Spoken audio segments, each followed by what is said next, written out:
AITA. For telling my BIL that his sister is a stranger to me, which my own sister said was insensitive to his childhood experiences. For anonymity, I will call my sister Emma, her husband Chris, and Chris's sister Zoe. Chris and Zoe went into the system and were separated at a young age. Chris signed up for an online DNA registry so possible relatives could reach out, which led to Zoe finding him.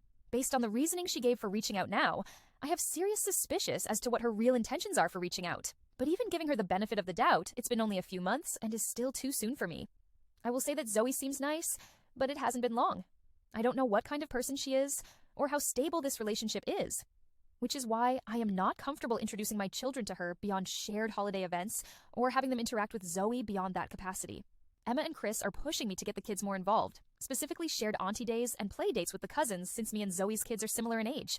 I tried to be polite, but my sister and BL keep finding ways around it, so I decided to be truthful.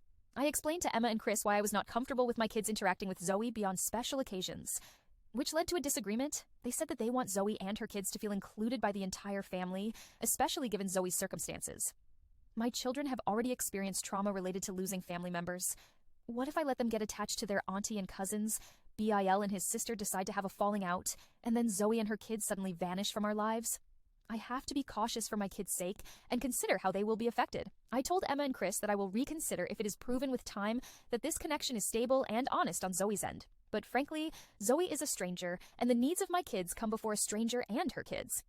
Chris asked me to leave, and Emma later berated me over the phone. She said it was my right to have opinions, but what I said was incredibly insensitive to Chris's childhood experience.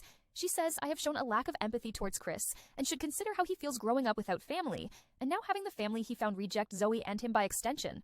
I will not apologize for setting a boundary of putting my kids first.